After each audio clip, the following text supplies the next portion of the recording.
Amém. Graça e paz, igreja. Amém. E não chegaram ainda. Graça e paz, igreja. Amém. Graças a Deus. Felizes? Sim? Amém. Vamos lá. Vamos orar. Agradecer ao Pai pela sua presença acima de tudo e pela palavra que norteia o nosso coração. Amém. Curve sua cabeça, Senhor. Te damos graças pela tua bondade, o teu cuidado, o teu amor, tua misericórdia para com as nossas vidas. Obrigado, Senhor, pela tua presença manifesta entre nós. Nós acreditamos que quando a tua igreja está reunida, corpo presente, o corpo de Cristo, o Senhor se manifesta entre nós. E nesta manifestação, a tua palavra ela é anunciada aos nossos corações, o teu Espírito vai quebrando tudo aquilo que nos impede de ser alcançados por esta palavra, e também, Senhor, conseguimos ver as manifestações do Senhor através de cura, através de uma mudança de mentalidade. Então nós conseguimos entender que a importância de congregarmos, a importância de cultuarmos, a importância de nos reunirmos semana após semana para adorar e elevar o nosso culto a Ti. Obrigado, Senhor, conduza esta mensagem, me use conforme a Tua vontade para a honra e glória do Teu santo nome. Amém e amém. Meus queridos irmãos, muito bom. Para quem não esteve semana passada, nós iniciamos uma série. O nome da série, o título da série é Vida Cristã Coerente. Coerente com as Escrituras, é claro, não com aquilo que nós achamos. E nós estamos trabalhando, ou começamos a trabalhar, e desde já incentivo aos irmãos a assistirem ou ouvirem a série através das nossas plataformas digitais, que nós falamos sobre o poder que uma mente coerente com as Escrituras ela tem. Okay?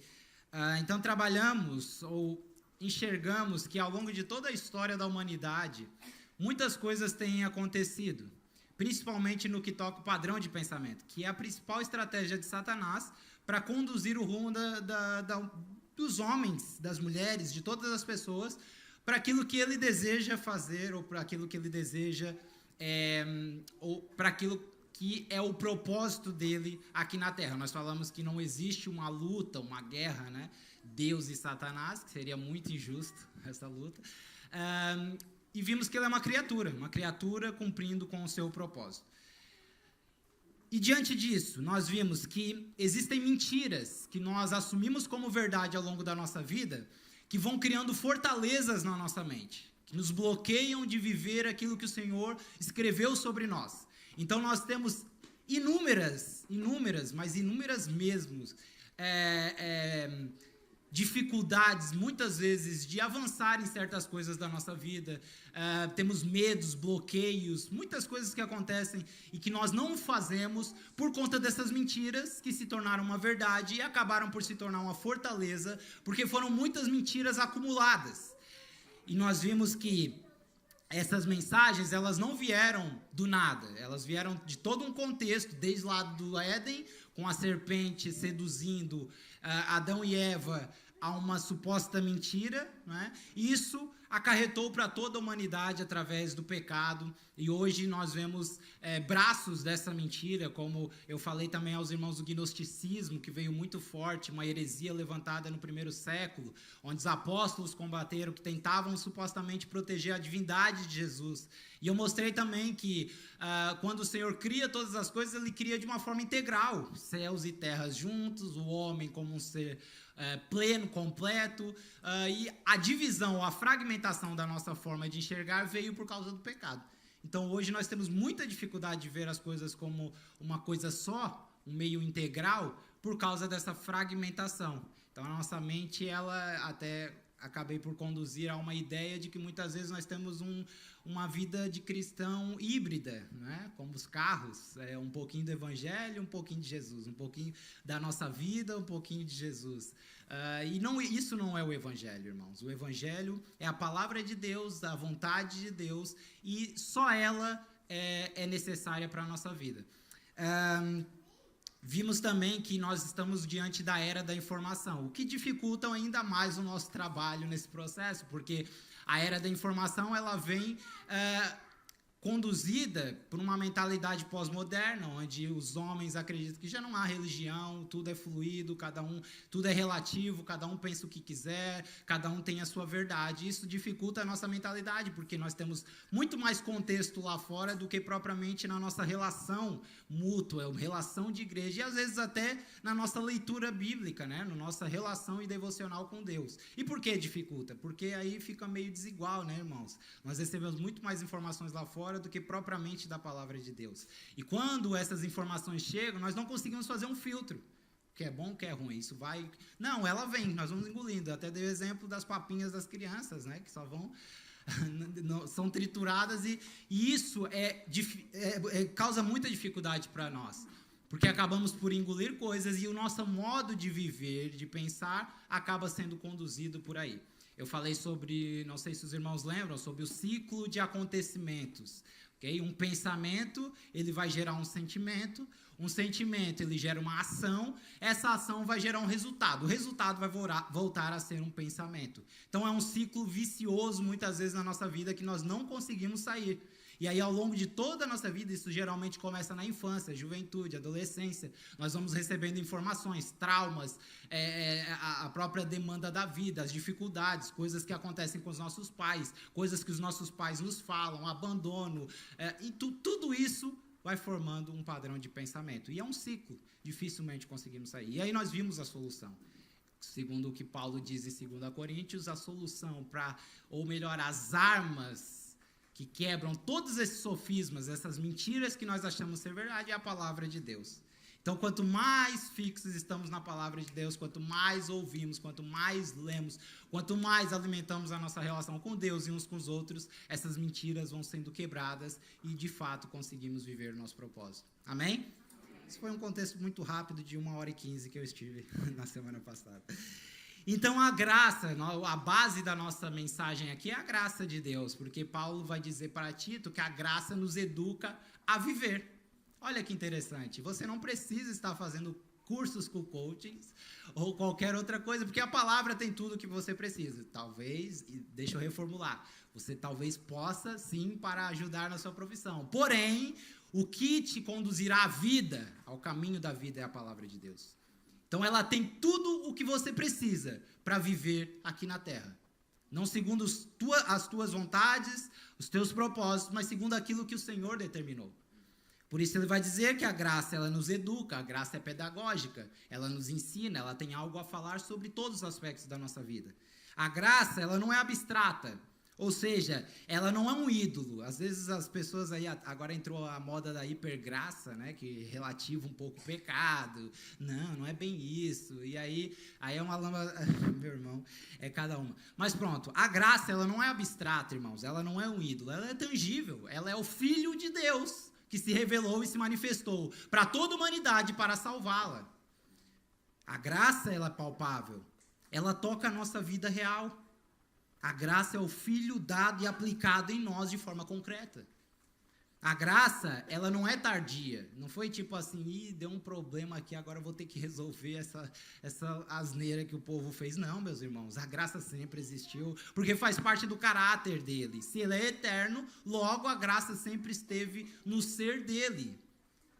Então, a graça vem revelar os atributos de Deus. E a graça se manifestou como salvadora. Ela nos salvou não só da ira de Deus, o que já era muito perigoso, mas de nós mesmos. E hoje eu gostaria de falar um pouco mais sobre essa graça. Graça sobre graça.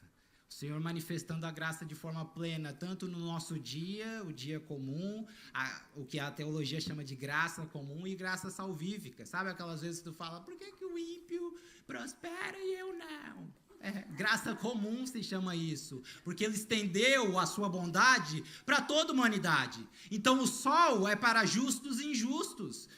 Aquele que trabalha, aquele que se aplica, recebe o fruto do seu trabalho. Então, vamos ler Tito capítulo 2. Vamos ler só algumas coisas aqui. Que o Senhor me dê graças hoje. nós vamos ler o primeiro versículo, que já é incrível aqui. Consegue pôr aí, Luan? Não sei se eu vou atrapalhar o teu trabalho. Muito bem, vamos ler juntos, irmãos, para que ninguém durma hoje nessa manhã maravilhosa. Vamos lá. Bem alto, vai. Tu, porém, fala o que convém à sã doutrina. Ok, o que convém à tua vida? O que convém aos teus desejos? O que convém às tuas vontades? O que convém à sã doutrina. Vejam só, Paulo, a primeira coisa que ele fala para Tito, nesse capítulo 2, antes mesmo de começar a descrever várias classes de pessoas que existem dentro da igreja, ele dá aqui logo uma palavra fundamental para que ele pudesse ensinar. E eu relembro aos irmãos que Tito era muito jovem. E aí Paulo estava requerendo dele que ele ensinasse velhos, crianças, adolescentes, todas as classes de idade, independente da idade ou da experiência que ele tinha. E aí a primeira coisa que Paulo fala para ele é isso aqui: tu, porém, fala o que convém à sã doutrina. Então, o primeiro aspecto importante desse contexto, Paulo está requerendo de Tito o ensino e deveres para diferentes classes da igreja. Porém, a base para todas as classes era a mesma: a sã doutrina. Então, às vezes nós queremos eventos para manter jovens. Não, fala o que convém à sã doutrina. Se porventura sobrar um espaço para fazermos eventos e para mantermos jovens, e não só jovens, hoje todo mundo gosta de um evento, né? Mas não é isso que nos fundamenta na igreja ou na vida cristã. O que convém, de fato, é falarmos a sã doutrina. É o que Paulo está dizendo aqui. Como nós temos nos nossos programas aqui da igreja, tudo é intencional. É para homens, é para mulheres, é para casais, é para crianças, independente do que for, o nosso foco aqui não é preencher a agenda, é falar sobre a sã doutrina. E ele começa a descrever aqui, a partir dos próximos versículos, nós não vamos ler, depois os irmãos leiam em casa, várias classes de pessoas que precisavam ser ensinadas. E olha que interessante, independente do tempo de fé, independente da idade, né? Porque às vezes a gente acha que a gente pode se reformar na fé cristã. Não, agora é só para jovens, eu não preciso mais fazer e participar de nada. Olha que lindo, como se tivesse mesmo uma aposentadoria gospel. E ele está falando, independente da idade, do tempo de fé, do que acham, da experiência que tinham, do seu contexto profissional, participe, fale a sã doutrina para todas as classes de idade. E ele chega a advertir Tito. Vejam aí no verso 15, capítulo 2, verso 15. Ele chega a advertir Tito para que ele tivesse noção do poder que tem uma vida cristã coerente na vida das pessoas. Ele diz o seguinte: diz essas coisas, exorta, repreende também com toda autoridade, e que ninguém te despreze. Porque ele sabia o poder que tinha essa palavra. Agora vejam o verso 7, irmãos. Acompanhem aí comigo. Torna-te pessoalmente padrão. Olha só. Não adiantava só Tito falar. Ele precisava ser alguém. Ele está, torna-te pessoalmente padrão de boas obras. E olha que interessante, boas obras aqui, às vezes a gente também tem uma compreensão um pouco equivocada sobre isso. Quando fala obra, nós remetemos logo à igreja, né? Não quero servir, não estou nesse contexto. Mas quando ele está falando de obra aqui no grego original, significa trabalho profissional, negócio, serviço, aquilo com o que alguém está ocupado.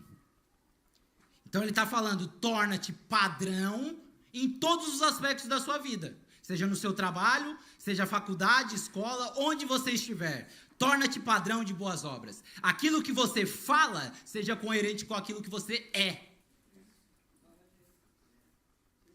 No ensino, aí ele continua, mostra integridade, reverência, linguagem sadia e repreensível. Para quê, irmãos? Para que o adversário, Satanás, seja envergonhado. Ou seja, para que o sistema dessa atual era, ao ver a forma com que nós estamos vivendo, seja envergonhado. Totalmente. Agora, se nós nos assemelhamos às pessoas lá fora, que vergonha. Vergonha é para nós dizer que somos cristãos.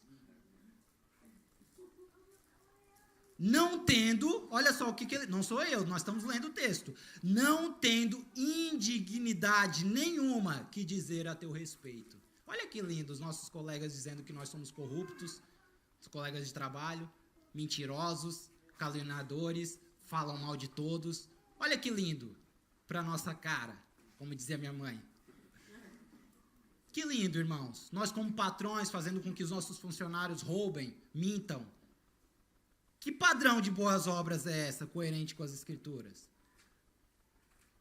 Então, o que é isso? São ações que os cristãos podem fazer para cooperar com o Evangelho, para que nós, de fato, consigamos envergonhar o sistema desta era. Aqueles que estão sendo mortos, os mártires, só estão sendo porque eles mantêm o padrão de boas obras. Aquilo que eles pregam é coerente com aquilo que eles vivem. E por isso tornam-se mártires. Então a questão de Paulo aqui ele está dizendo, Tito, só vai fazer sentido representar de fato Cristo e dizer que é cristão, se a tua vida, de fato, ser igual ao que você está pregando, senão nem sequer, porque provavelmente esses mais senhores dentro da igreja têm muito mais experiência que você, eles vão rir da tua cara. E a verdade é que ele te salvou. Então, vive de acordo com a salvação a qual foste alcançado. Agora, interessante. Nós vemos dentro de todo um contexto aqui, igreja, né?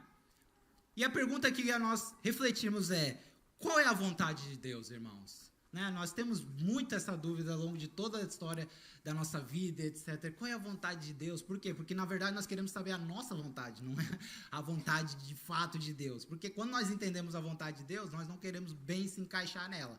E aí, nós vemos que, ao longo de todo o contexto da Bíblia, principalmente em Efésios, que é uma carta rica no que toca o propósito de Deus, ele vai dizer que o propósito é eterno. Pode pôr aí slide para nós lermos, Luan, por favor?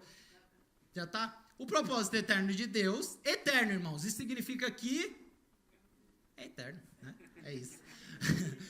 É edificar para si uma família que compartilhe de sua natureza. Isto é o que o Senhor está fazendo ao longo de toda a história da humanidade. Independente do que você queira fazer na sua vida, isso vai acontecer. Ele está constituindo uma família. Por isso, Cristo, embora sendo Deus, ele se esvaziou, assumiu a forma humana e se submeteu à vontade do Pai.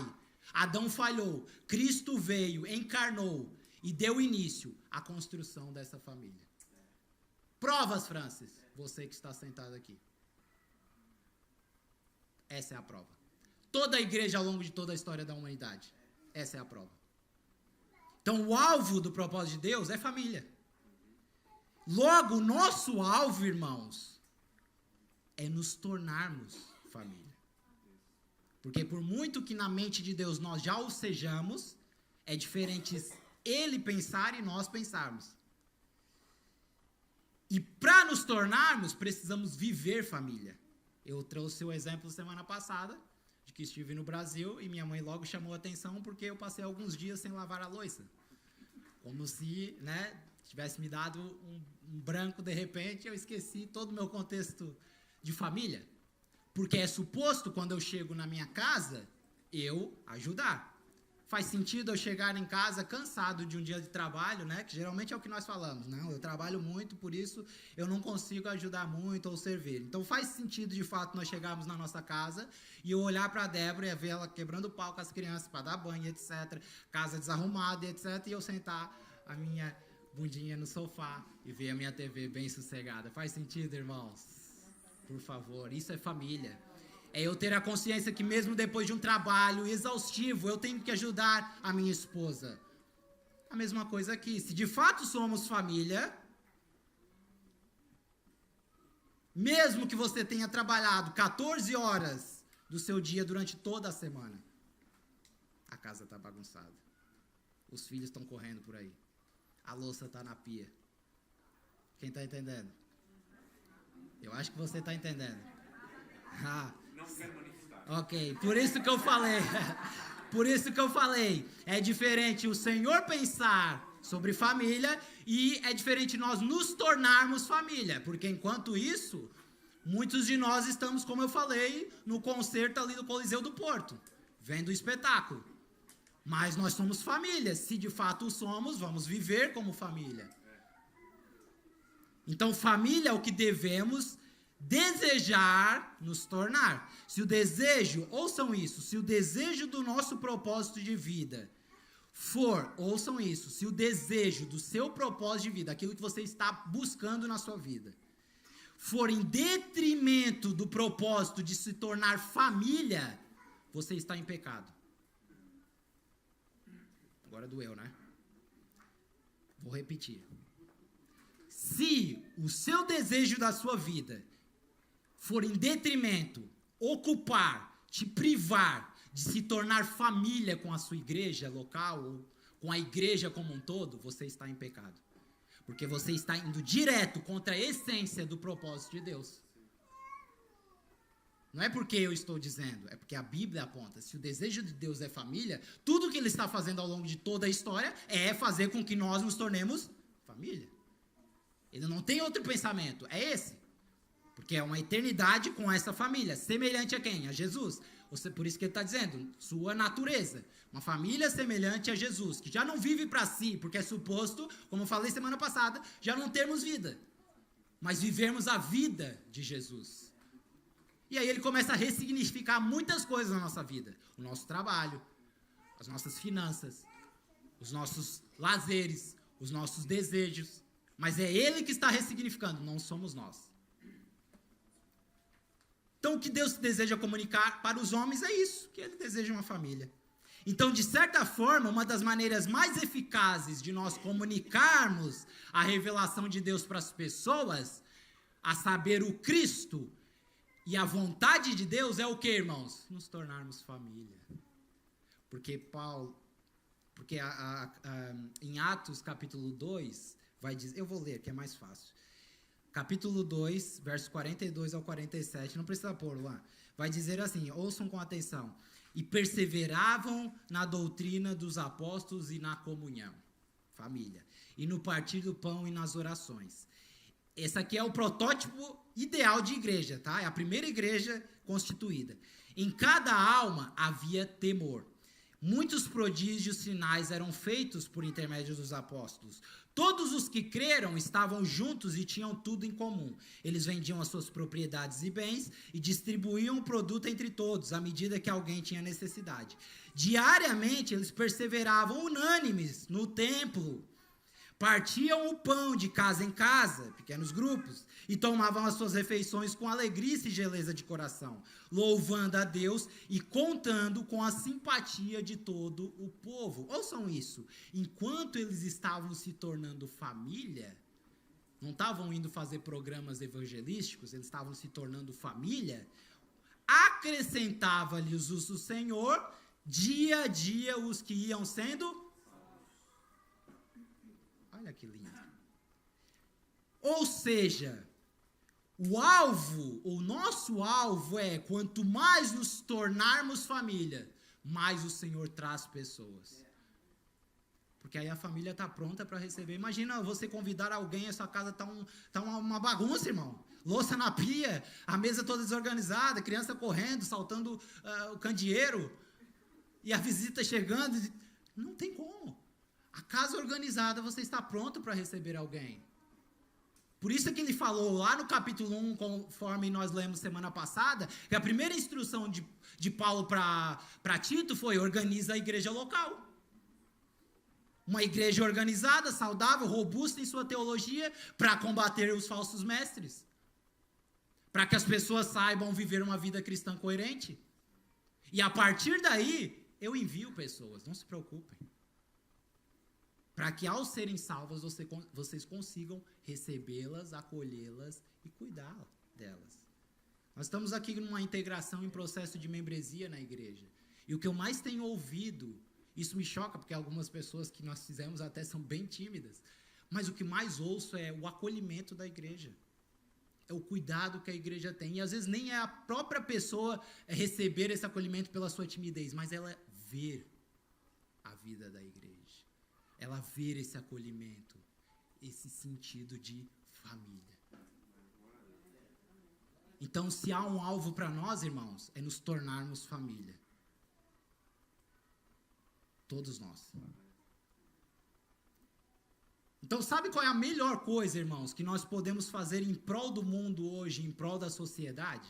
Sabe qual é a melhor coisa que nós, nesse tempo de caos que nós estamos vivendo, a melhor coisa que eu, Francis, e você, talvez, possa fazer para ajudar a sociedade? Primeiro, é eu, e contra mim falo, amar a Débora, minha esposa. Porque Deus vai prestar conta para mim de como eu vou entregá-la para Ele. Homens, atenção. E eu sei que a tendência é as mulheres, no histórico de igreja, terem uma vida de devoção maior do que as dos homens. São os safadinhos. Eu sei disso. Mulheres que colocam seus joelhos no chão para que homens possam ser convertidos. Eu sei disso. Porém, isso não em nenhum momento exclui a responsabilidade do homem, cabeça, que é a representação do Cristo, cabeça, de cuidar, de ensinar Bíblia para sua mulher. E Deus vai prestar contas disso. Porque às vezes nós temos um ego inchado, né, meus queridos homens? Eu faço, eu posso, eu que sei. Entrega a filha dele para o pai dele da forma toda estragada para ver. Esse eu posso, eu sei. Esses dias nós estávamos conversando, domingo passado, e nós estávamos falando sobre esse contexto de família. E nós estávamos falando, eu até dei um exemplo que eu ouvi uma vez. Imaginem que estão se afogando, Deus nos livre disso, mas estão se afogando nossos filhos e nossa mulher. Quem você salva primeiro? Sua mulher. É ela que você tem que prestar contas. É a sua mulher. Eu sei que nós somos muito apegados ao nosso filho. Não, meu filho é tudo. E eu sei, inclusive, que muitos casamentos só se mantêm por causa dos filhos. Porém, o Senhor vai requerer de você como a sua mulher está. O quão parecida com Cristo ela será apresentada naquele dia. Independente da sua ocupação, do seu tempo de trabalho, do que você quer fazer na vida, porque antigamente era essa mentalidade, não, o que importa é que eu dei de comer para os meus filhos e para minha mulher, e a família toda estragada, toda bagaçada. Mas Deus cobrará.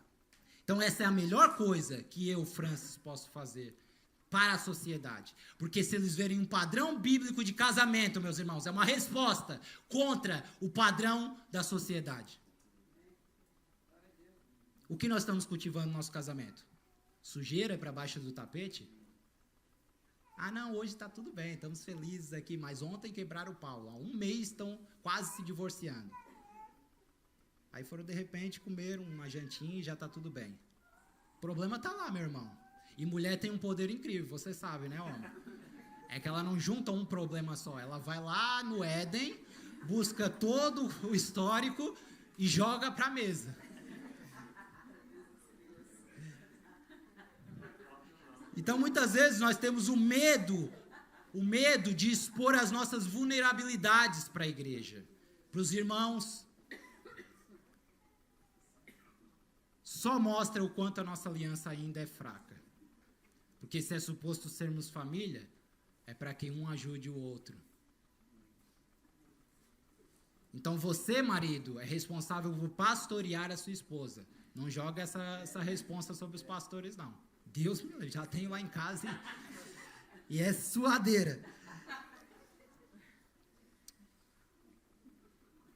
Lutero mesmo disse, vejam só, Martinho Lutero disse que em relação ao casamento, que ao casar ele percebeu o quanto ainda precisava ser transformado. E olha que o homem era o príncipe dos pregadores. Então, casamento, meu irmão, e eu sei que geralmente nas nossas brigas cada um aponta para o erro do outro, né? Mas olha que interessante, o casamento, ele vem revelar o quão ruim nós somos. Porque quando a sua mulher estiver estragando tudo, e você achando que ela é errada, você está vendo o quão ruim você é. E o quão você precisa de Cristo para ser transformado. Assim como ela consegue enxergar também. Por isso é ferro afiando ferro. Esse é o propósito do casamento. assim como é a nossa relação. É as desavenças, é a tensão que existe entre nós. Porque quando você está oculto na sua vida, você é um santo, irmão. Você até flutua para ir para a cozinha. Mas quando o seu pecado é exposto, você fala, se calhar tem muita coisa ruim aqui dentro ainda. Ou não, né? Ou você fala, eu quero lá saber. É a tendência. Segunda coisa que eu posso fazer, criar a Gigi e a Lívia no temor do Senhor. É isso que eu posso fazer em prol da sociedade. Sabe por quê? Porque também Deus prestará contas de como você, agora ouça por favor, como você cuidou dos filhos dele. Não é seu, é dele. Pais que criam os filhos no temor do Senhor e não transferem essa responsabilidade para a salinha das crianças. Se seu filho só vê Bíblia ou só ouve falar de palavra de Deus no domingo, quando você decide vir ao culto, meu irmão, você está em pecado. Porque quando o pastor vem aqui apresentar, eu fico olhando cada pai aqui que responde as respostas ali. Tem pai que está assim, ó, na lua, não está entendendo o peso que é essa responsabilidade. Nós estamos tratando do Senhor aqui. E Ele deixou algo nas suas mãos para que até os 18 anos você ensine o seu filho no caminho. Não é o caminho, é no. Ele tem que ver você entendendo Escrituras e vivendo Escrituras. Para que ele não se desvie quando ele sair da sua casa. Assim como foi o exemplo do assassino de Charles Kirk.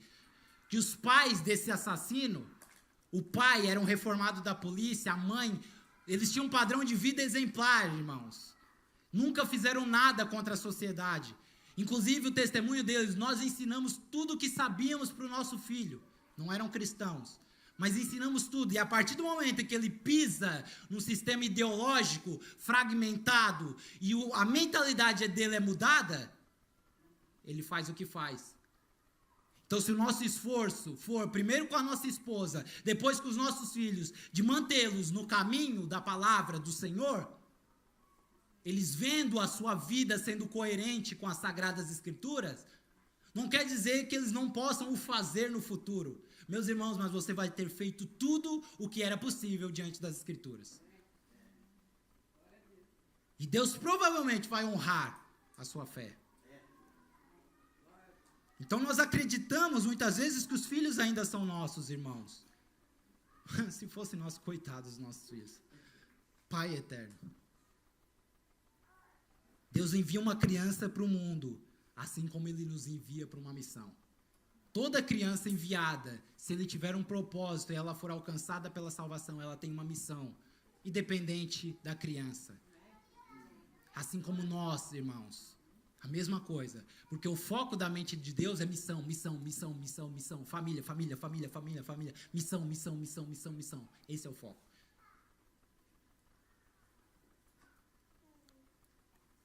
Vod Bauchan, não sei se é assim que se pronuncia, o senhor que morreu agora, pastor e teólogo norte-americano, ele disse duas frases muito interessantes.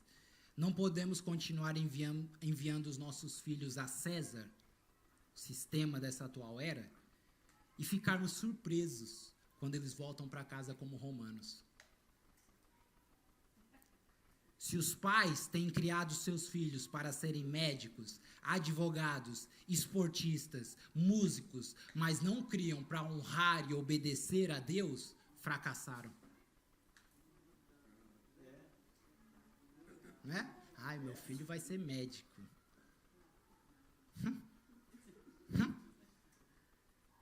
Meu irmão, seu filho tem que viver para cumprir o propósito de Deus.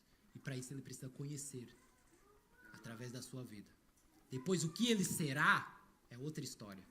Primeiro é ele se tornar alguém. E depois é ele fazer o que terá que fazer.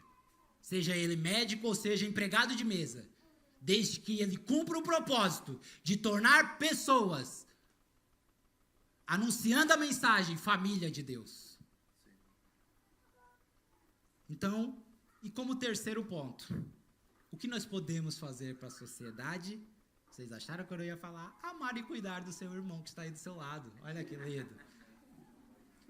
Deus prestará contas, irmãos, de como você edificou para ele e confiou, o que ele confiou nas suas mãos. Sim, porque o irmão que está do seu lado é o que ele confiou em suas mãos.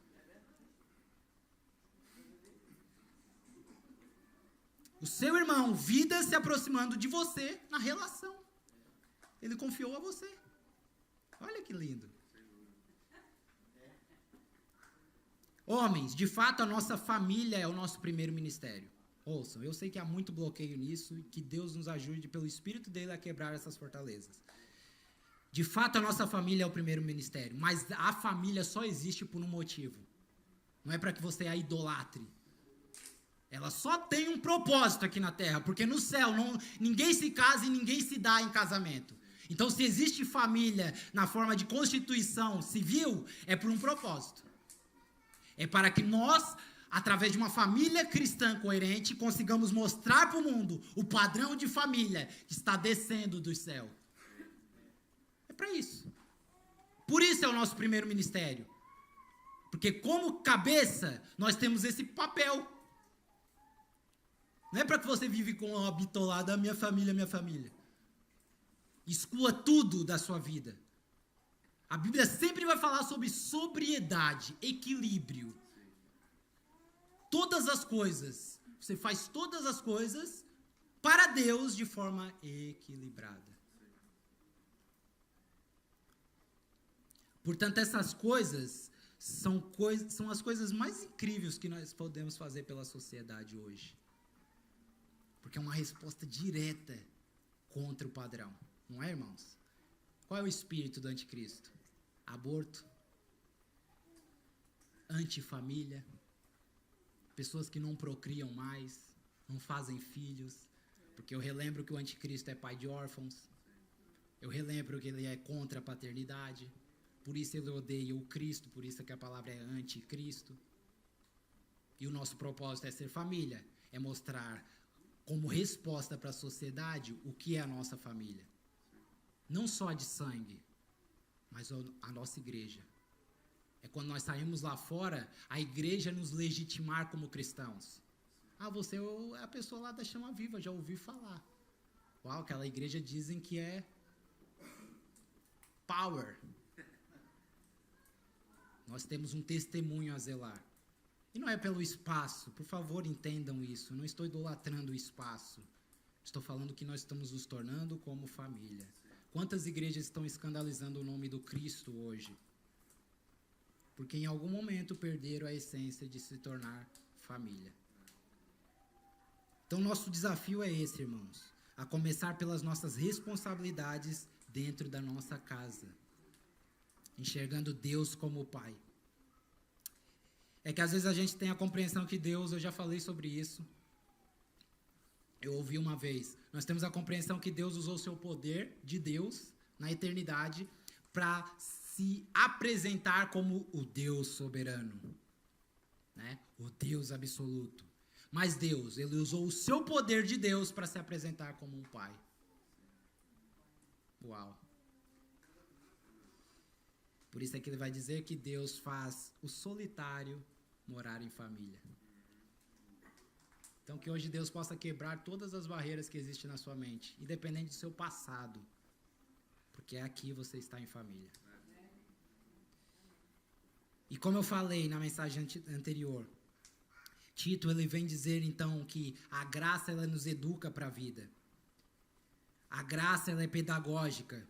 Não é só saber que nós somos nova criação. É viver como uma nova criação. Por isso é que Paulo, em Colossenses, ele vai dizer, pensem nas coisas do alto, não nas coisas aqui da terra, porque vocês já morreram. Já morreram, irmãos? Já morreram. Não há mais, a minha vida eu faço o que eu quero. A vossa vida está oculta juntamente com o Cristo. Colossenses 3, versos 2 e 3, para quem quiser conferir. Então, quando as pessoas olham para nossas vidas, irmãos, elas precisam ver o Cristo. O Cristo que está sendo formado na nossa relação. Se realmente cremos que Jesus nos libertou e salvou, não é? E temos um Pai que nos criou, nos adotou e que nos deu uma identidade formada nele. E se o temos, meus irmãos, nada nos impede de viver de fato como cristãos coerentes na sociedade. Nada pode nos limitar a não ser nós mesmos. É o que diz Hebreus, o autor de Hebreus no capítulo 12, verso 1 ao 3, ele vai dizer: portanto, também vós, visto que temos a rodear-nos tão grande nuvem de testemunhas, tantas pessoas que dedicaram a sua vida por isso, livremo-nos de todo o peso do pecado que tão firmemente se apega a nós. E corramos com perseverança a carreira que está nos proposta, irmãos. Olhando firmemente para o autor e consumador da fé, Jesus, o qual em troca da alegria que lhe estava proposta, suportou a cruz, sem se importar com a vergonha, e agora está sentado à direita do trono de Deus. Portanto, pensem naquele que suportou tamanha oposição dos pecadores contra ele mesmo, para que vocês não se cansem e nem se desanimem. Essa é a palavra de Deus para nós. Quando estivermos destruindo essas fortalezas da nossa mente, olhem para Jesus. Pensem como ele morreu na cruz, no nosso lugar, para que nós pudéssemos correr a carreira que ele propôs para nós. Ah, meus irmãos, foi um sacrifício muito grande para nós sermos mesquinhos. Ele se desfez da oportunidade de estar para todo sempre, desde a eternidade, não ter uma interrupção, à direita do Pai, para que hoje pudesse de fato estar à direita do Pai, agora olhando para nós, destruindo pensamentos mentirosos, para que nós consigamos correr a corrida proposta aqui na terra. Isso tudo é graça sobre graça. Para nós adiantarmos e encerrarmos, quais são os aspectos dessa graça na nossa santificação teológica, no nosso modo de pensar? Alguns entendem errado que a salvação é uma garantia, é garantida pela graça, então eu não preciso fazer nada. Pelo contrário, você só demonstra que é salvo se você fizer alguma coisa. Isso não significa conquistar a salvação pelas suas obras, porque ela é somente pela graça de fato. Mas é cooperar com o Espírito no processo de santificação e restauração da criação. Então existe graça. Graça, ela não é uma desculpa para viver em pecado. Esse é o primeiro ponto que nós precisamos ouvir. Graça também não é moralismo, religiosidade. Tudo é proibido. Não, não é. A vida cristã, irmãos, é andar no Espírito. A vida cristã é andar no Espírito. Quando, Francisco? Quando eu venho para a igreja? Não, em todo o momento. Em todo o tempo. Por isso que Romanos vai dizer: andai no Espírito e jamais satisfarão as concupiscências da carne, a forte inclinação da carne. Então não é só em momentos em que você está fazendo alguma coisa para Deus. É em todos os aspectos. Um professor de filosofia disse: graça está por todos os lados. João 1,16 vai dizer: porque todos nós temos recebido da sua plenitude, daquilo que ele é na sua essência. Ele disse: graça sobre graça. Então todos nós, você acorda é graça, você vai dormir é graça, você está comendo é graça, você vê a beleza é graça, você vê a criação é graça, você ouve uma boa música é graça. Tudo é graça de Deus. Então existe a graça comum e a graça salvífica. A graça salvífica, ela nos redime, é diferente. A graça comum, ouçam, não é a graça salvífica. Okay? A graça salvífica, ela nos redime, regenera e nos reconcilia com Deus. Okay? Ele nos livra da sua ira. Graça comum. O que é graça comum? São as bênçãos não salvíficas dadas a todos, justos e injustos. Que fazem o quê? O que essa graça comum ela faz? Ela limita o poder do pecado. Irmãos, se tirar a graça comum da terra, a terra é uma anarquia. Vai ter só bicho aí. Então a graça comum ela é como se fosse, ela está mantendo assim a decomposição da terra. Ela preserva a beleza. Sabe quando você vai ver a criação de Deus? É a graça comum. a bondade, a criatividade, a justiça relativa, a cultura. Então, graça comum é a bondade de Deus que preserva e abençoa a criação e a sociedade, sem a salvar. Graça comum, ela harmoniza, irmãos, a nossa relação com a criação e com o próximo. Então, você consegue conviver com as pessoas graças à graça comum. Amém? Mas também pela graça salvífica, né? Então, a criação está sujeita à vaidade de fato, conforme diz Romanos 8.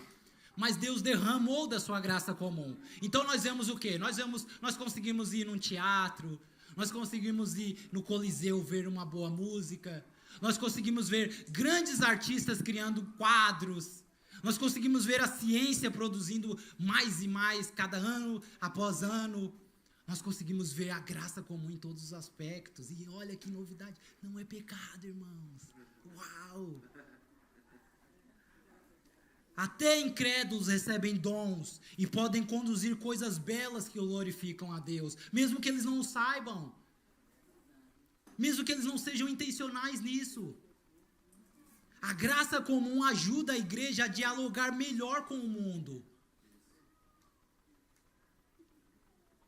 Um exemplo de Atos 2, vocês lembram daquela, né? Eu sei que os pentecostais gostam muito de enfatizar isso, mas Atos 2, quando todos os homens dali começam a ouvir línguas na sua própria língua materna, ouvir a palavra de Deus na sua própria língua materna, e eles ficam, uau, o que está acontecendo aqui? Ou seja, as palavras que são saídas ali são palavras que fazem se entender. É graça comum. A graça comum ensina a igreja a comunicar e fazer sentido para as pessoas.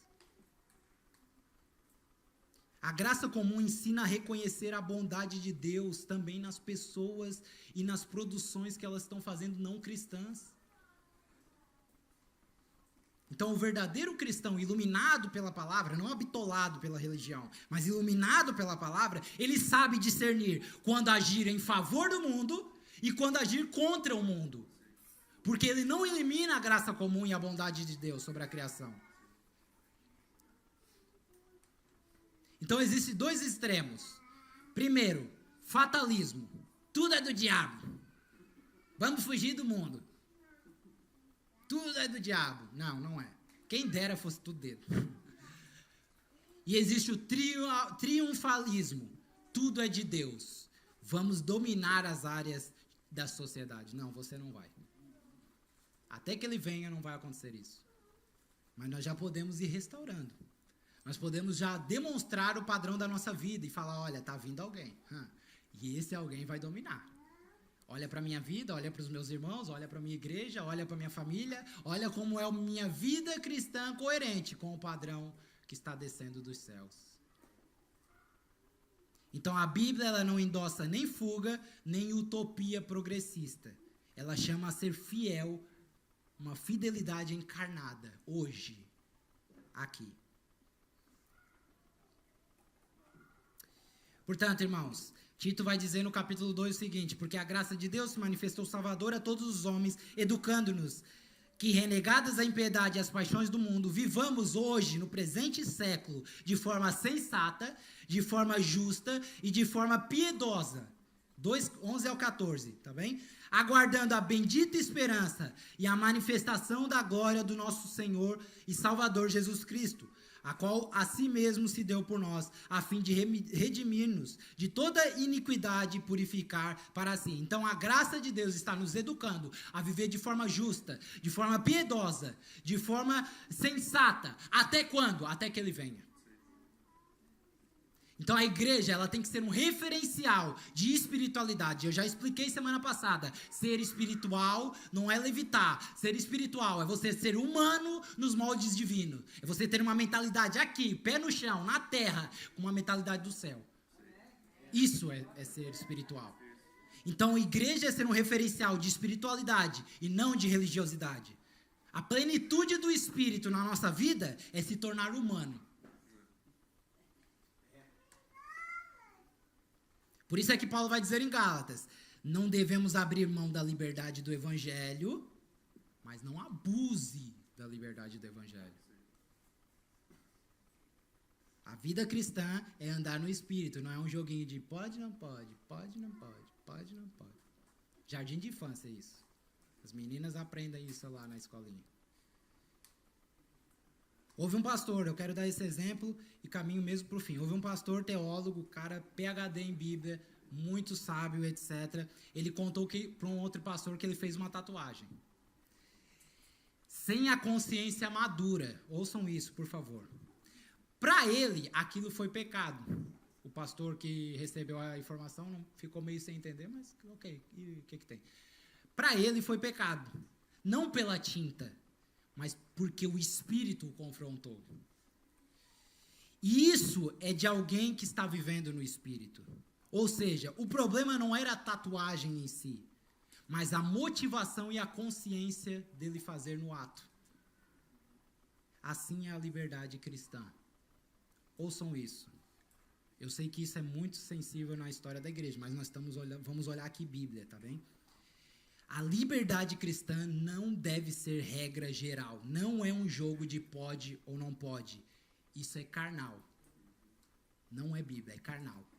Romanos, vamos ler alguns trechos, por favor. Romanos 14, se conseguirem acelerar ao máximo aí, Luan. 14, verso 1 a 4. Nós vamos ler o que diz aqui. 14, 1 ao 4. Atenção, irmãos. Acolhei ao que é débil na fé, não porém para discutir opiniões. 2. Um crê que tudo pode comer, mas o débil come legumes. O débil é aquele que ainda não tem entendimento sobre nada. Quem come, não despreze o que não come. E o que não come, não julgue o que come, porque Deus o acolheu. Verso 4. Quem és tu que julgas o servo alheio? Para o seu próprio Senhor está em pé ou cai, mas estará em pé, porque o Senhor é poderoso para o suster. Eu falei até o 4. Verso 7. Um faz diferença, porque nenhum de nós vive para si mesmo, nem morre para si. Verso 13 a 16, por favor. Não nos julguemos mais uns aos outros, pelo contrário, tomai o propósito de não pôr tropeço ou escândalo ao vosso irmão. 14. Eu sei e estou persuadido no Senhor Jesus de que nenhuma coisa é de si mesmo impura. Então, ele está falando, ok, eu sei que tu tem maturidade. Eu sei que tu não fica mais nesse joguinho de pode e não pode. Mas atenção, existem pessoas que ainda não sabem nada de escritura. Existem os fracos na fé. E para ele, se calhar, ainda é sobre pode ou não pode, ok? E aí ele fala de que nenhuma coisa para si mesmo é impura, ok? O Senhor tudo transforma, salvo para aquele que assim a considera, o fraco na fé. Para essa é impura. Vamos para essa 22 e 23. A fé que tens, tenha para ti mesmo perante Deus. A tua maturidade, às vezes, é preciso ficar para ti. Tenha sabedoria. Bem-aventurado é aquele que não se condena naquilo que aprova. Ouçam isso. Você acha que não é pecado? Ok. Mas cuidado, porque se alguém pecar por causa da tua ação, tu está se condenando. Verso 23. Mas aquele que tem dúvidas é condenado se comer. É isso que ele está falando. Ok, ele está me olhando. Eu sei que não é pecado, mas ele acha que é. Ele é fraco ainda na fé. E ele está me olhando, ele fala, mas se ele está comendo, eu posso comer. Então ele come com uma consciência pesada, você está pecando. É isso que a Bíblia chama de escândalo. Porque o que faz não provém da fé. E tudo o que não provém da fé é o que, irmãos? Romanos 15, 1 ao 7, vamos ler. 15, isso. Ora, nós que somos fortes, devemos suportar as debilidades dos fracos e não agradar-nos a nós mesmos. Você precisa se privar, sim, das suas vontades pelos mais fracos. Portanto, cada um de nós agrade ao próximo no que é bom. Cada um de nós agrade quem, irmãos? A você? Ok. No que é bom para edificação. 3. Porque também Cristo não se agradou de si mesmo. Antes, como está escrito, as injúrias dos que te ultrajavam caíram sobre mim. Verso 4. Pois tudo quanto outrora foi escrito para o nosso ensino foi escrito, a fim de que pela paciência, pela consolação das Escrituras, tenhamos esperança. 5. Ora, o Deus da paciência, da consolação, vos conceda o mesmo sentir de uns para com os outros, segundo Cristo Jesus. Que isso possa ser produzido em nós. 6. Para que concordemente e a uma voz glorifiqueis a Deus e ao Pai de nosso Senhor Jesus Cristo. E o último 7. Portanto, acolhei-vos uns aos outros, como também Cristo. Então não é um jogo de pode ou não pode. É um jogo de consciência. Talvez para você possa, para o seu irmão não. Porque a Bíblia não é explícita em tudo que pode ou não pode. Por isso que o Espírito está dentro de nós. Para falar, isso não pode, meu irmão. Isso pode. Então ele está falando do fraco na fé. Você precisa preservar o seu irmão. Se for necessário que a vida toda, a sua vida toda, você não faça para preservar o seu irmão, ok, terá que fazer. Caso contrário, você está em pecado. Porém, ouçam. Porém, a Bíblia em 2 Coríntios vai falar sobre aqueles que se escandalizam não por ser fracos na fé, por ignorância. A esses, Paulo manda exortar. Não é sobre religiosidade. Esse simplesmente está sendo escandaloso ou está escandalizando por falta de compreensão, porque ele já deveria estar com uma mentalidade muito mais madura. E aí nós temos que discernir no corpo quem é fraco na fé ou quem é só ignorante na palavra, que ainda não atingiu uma consciência da palavra de Deus. E eu vou terminar caminhando para o fim. Exatamente. Vou mesmo terminar. Eu deixei já muita coisa para trás. Mas eu quero tocar num assunto bem sensível aqui, que tem a ver com isso. Não só isso, mas vários assuntos. Mas principalmente a bebida alcoólica, que não é pecado. A embriaguez é. Ok? Cada um deve ter a consciência do seu limite, para que não escandalize de fato os irmãos com alterações além do limite. E se não sabe se controlar, não beba. Eu sei que em muitas igrejas, e principalmente no contexto de Brasil, isso é um tabu terrível. E muitos preferem se abster completamente do álcool, e até por histórico pessoal, histórico familiar, mortes por causa da embriaguez. Irmãos, está tudo bem. Não há problema nenhum nisso. Mas não é pecado. São pessoas que se absteram por opção e decisão. Então, quem bebe, não julgue ou perturbe quem não bebe. E quem não bebe, não julgue ou não perturbe quem bebe. Inclusive, nós estamos num país culturalmente forte na produção e degustação do vinho. E é um ultraje dizer para um português, confere, seu Ribeiro, que ele não pode beber um vinho no seu almoço. Olha só, ó. Quem é este?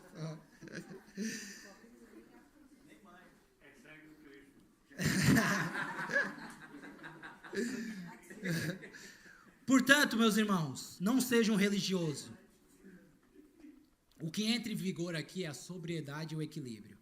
Então você precisa discernir no corpo quem é fraco na fé ou quem simplesmente é religioso.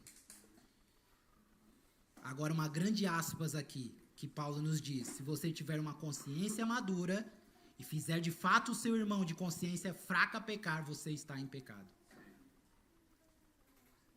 Seja o seu marido, seja a sua esposa, seja o seu grande amigo, seja porque ele brinca muito, não interessa. Você está em pecado.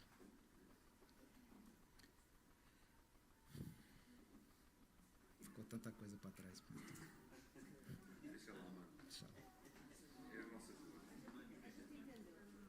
Entenderam, né? Muito bem, gente. Então, ouçam só. Então, eu quero concluir dizendo o seguinte: nós vivemos como cristãos uma tensão no mundo, ok? Todos os dias. Todos os dias é uma tensão. Se você está defendendo de fato o evangelho através da sua vida, você vai viver uma tensão todos os dias.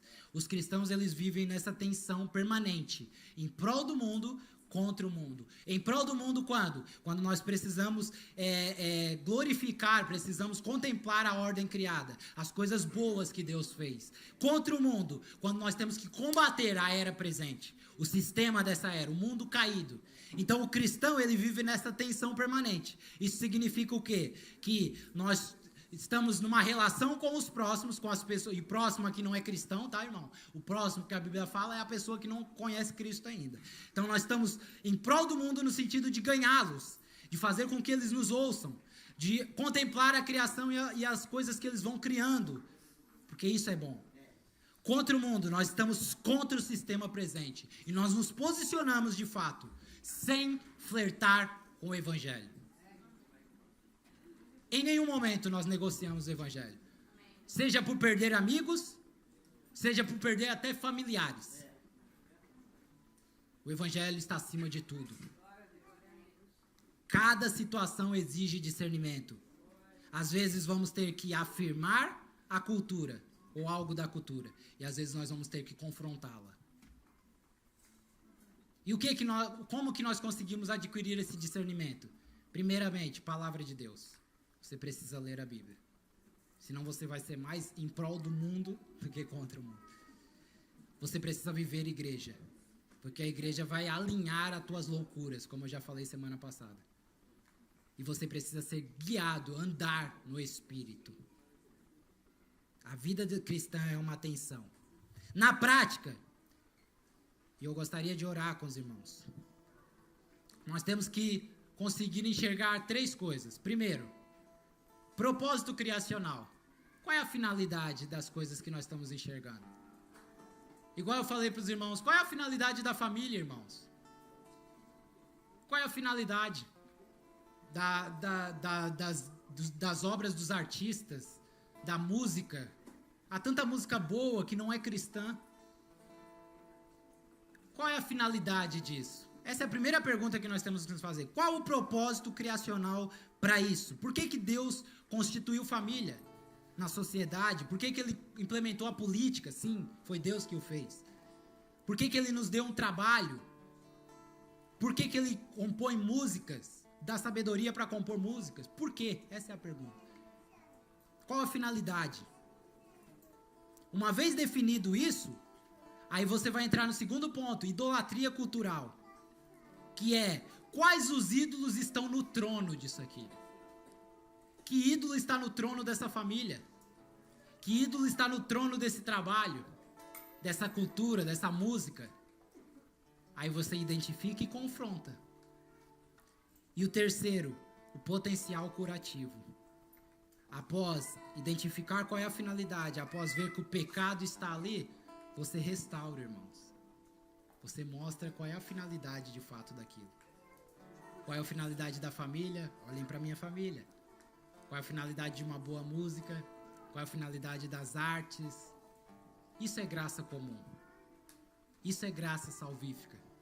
As duas unidas numa só. Eu gostaria de orar com os irmãos. Eu peço que todos coloquem-se de pé e se reúnam em família. Mesmo quem não tenha família completa de carne, você está aqui em família espiritual. Isso tudo, irmãos, dá muito trabalho. Dá muito trabalho. Mas essa é uma vida cristã coerente, que não flerta ou não brinca de ser crente. Ouçam isso, irmãos. Satanás, ele não brinca de cumprir o propósito dele. Então o Senhor está nos chamando a, de fato, parar de enganar-nos a nós próprios. Começar a viver uma vida cristã mais séria. Uma vida cristã com uma maior responsabilidade. Adorar a Deus é se conformar à sua vontade. Vamos orar? Eu gostaria que você fizesse uma oração intencional. Primeiramente, para que o Senhor quebre todos os sofismas, todas as mentiras que possam estar na mentalidade da nossa família ou até mesmo do nosso contexto de pessoas que estão aqui. Segundo, para que de fato nós consigamos viver como cristãos, coerentes com a Escritura. Para que a nossa vida seja um reflexo do Cristo lá fora. mas não só lá fora, aqui dentro também. E terceiro, que nós consigamos enxergar de fato na graça comum do Senhor, exposta para o mundo, enxergar nela um meio de expor a graça salvífica. E que o Senhor nos ajude. Vamos orar. Senhor, louvamos o teu santo nome, tua bondade. Seja intencional na oração, irmãos. Que os nossos corações eles possam ser rendidos a ti nesta manhã, louvando e engrandecendo o teu nome por toda o teu cuidado para conosco. Porque quando a tua palavra ela é exposta aos nossos corações, ela revela os ídolos que existem dentro dele. Os ídolos que governam, Senhor. E às vezes pode ser a nossa própria família. Às vezes pode ser o nosso trabalho. Às vezes pode ser os objetivos da nossa vida. Mas hoje o Senhor está aqui de fato nos confrontando. O Senhor está expondo todos os nossos ídolos, para que nós consigamos, assim como uma estátua que é criada, quebrar esse ídolo. E possamos viver de fato uma vida cristã coerente com as Escrituras. Não segundo a nossa vontade, não segundo aquilo que nós decretamos, não segundo o que nós achamos, mas segundo aquilo que a tua palavra ensina, segundo os propósitos que foram estabelecidos pelo Senhor. Ah, Pai, assim como o Senhor está focado num propósito de constituir família, que as famílias aqui representadas, que este culto, que não é um culto para a família, é um culto para o Senhor, onde nós celebramos uma ideia, o Senhor está constituindo família.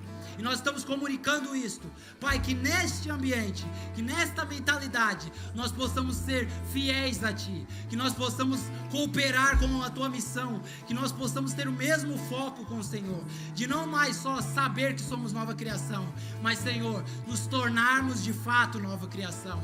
Em nome de Jesus eu oro para que o Senhor quebre toda a mentalidade, todas as mentiras que foram colocadas na mente das pessoas, Senhor, das nossas mentes, desde a nossa infância até os dias que se chama hoje, para que a Tua verdade, a Tua palavra, ela possa fazer-nos novamente ser pessoas coerentes com o que ela diz. Pai, ser de fato pessoas que têm uma identidade firmada em Cristo. Esta é a nossa oração, este é o nosso pedido. Quebre todo, Pai, todo o egoísmo, quebre todo o ego, tudo aquilo que está se levantando em oposição contra essa mensagem, Pai, e que ela opere eficazmente em nossos corações, em nome de Jesus Cristo, em nome de Jesus.